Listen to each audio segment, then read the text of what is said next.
Not your average tabletop. Woohoo! Welcome to Not Your Average Tabletop. I'm Zach, And I'm Mac.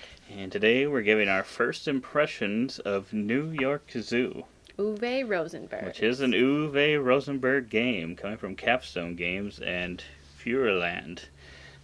And this one, like a decent amount of Uwe games, has some polyomino aspects to it. So if you like those style of games, this one might be of interest to you. I think it always kind of pulled me in just seeing it. I don't know, there's something about the cover that pulled me in. It's got a nice color to it. The animals are definitely, they definitely know something's going on. If you take a close look at the cover. It always makes me think of Ark Nova just because they're both zoo animals and they have this like green-blue cover. So it's very different and it is weighted it differently. is a little bit They're different. both about zoos, but All right. Yeah, it is definitely a bit different from Ark Nova, but maybe quite a bit. yeah. But yeah, in this one, you're also doing kind of similar to if you've played Patchwork. I guess now that I think about it, it has some similarities to Patchwork because you're going around kind of this track and picking up polyomino shapes. 'Cause essentially, what you're trying to do is race to fill in your zoo. You're trying to fill it in with enclosures and potentially special buildings if you can get them. But then he also brings in the Agricola Caverna kind of getting animals, breeding animals thing as well. So it's got kind of a mixture of you're going around doing that, but then in some of the spots you're triggering animals to breed specific ones, because I think there's 5 different animal types, 4 or 5. So if you've got 2 in an area, then they multiply, because each of your polyomino shapes is an enclosure, and you have to, what you're trying to do is completely fill those in. And To get this special concession Yes. or like roller coaster, what are they called? Amusements, I think. Attractions, maybe. So some of those are really large, so they can help you fill in your park quicker, and you don't have to do really anything special with those.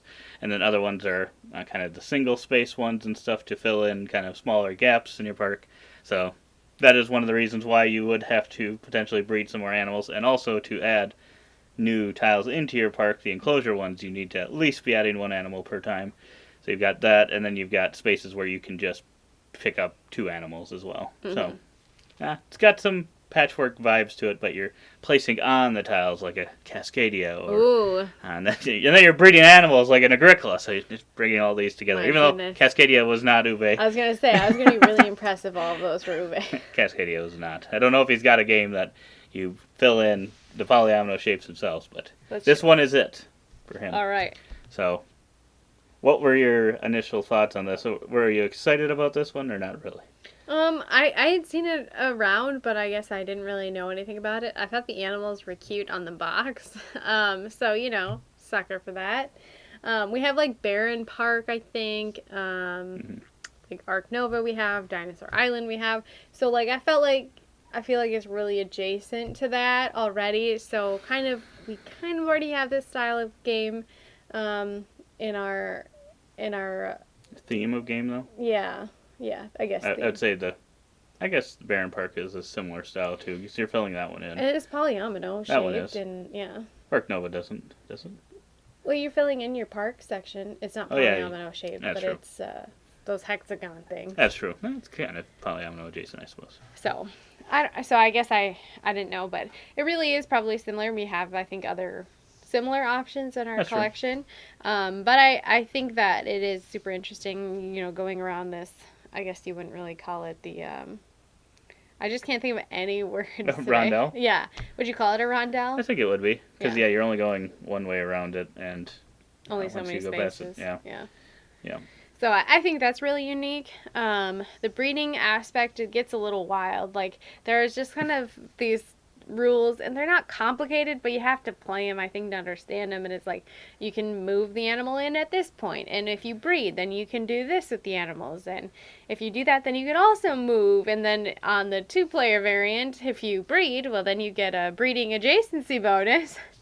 And you can breed an additional animal. So, like, there are just, like, little nitpicky rules that aren't, like, terrible, but we haven't played it enough to, like, have them down. So there's just that, which I think, it's not a complicated game. It's just those little rules, and they're important to the game, I think, because they help it move quicker. And so they're just, like, little fine-tooth ones there that you got to pay attention to. So. Mm-hmm. Yeah. That is probably the most difficult part of the game because each way you add animals into your park is kind of treated slightly differently. Mm-hmm. So they're similar but they're different Yeah. with just slight tweaks. Which that is the one part that I think would take more plays to really know, like, oh yeah, in that case it's this way, in that case it's this way. But that is hard to overcome the first play. Yeah. Or two, or three. Or three. But yeah, other than that, I really liked it. I always seem to enjoy polyomino games, and I think the kind of filling in those polyomino shapes with something else to get a bonus feels pretty cool. I'm trying to think. Trying to think of something similar to that, but I can't really think of anything. So that is a very cool thing because once you do fill it in, then you lose all the animals but one if you have a house space open, so you can then keep one, but then you're kind of starting fresh again with those animals. So just a cool thing. Yeah. It's a good game, and I think it's easy enough to get to the table. It's got cute little wooden meeples for your animals, and gotta love the elephant on it. And I do also like the movement and how when you clear something, it no longer counts Just against you skips it. for a movement. So I think it's got some really good mechanisms, some solid things. It's just a really quick and snappy Uwe Rosenberg. It is a quick, snappy Uwe. I'd probably come in at like a 7.5 initially for this one, I think, but Yeah, I would probably could play, go up, could go down. I don't know. Yeah, I'd probably say like 7 or 7.5. It's hard because like I'm comparing it to like these theme of games, and so I would say it's good. It's maybe not my favorite of like the theme that we have so far in our collection, but I would say it's still very solid.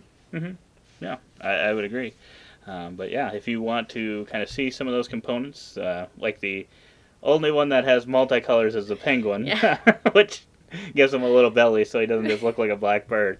But yeah, if you want to see some of those different components and stuff, you can check out our unboxing video that we have going out alongside this. But otherwise, we hope to see you on that video. And as always, don't forget to keep on nibbling on our content.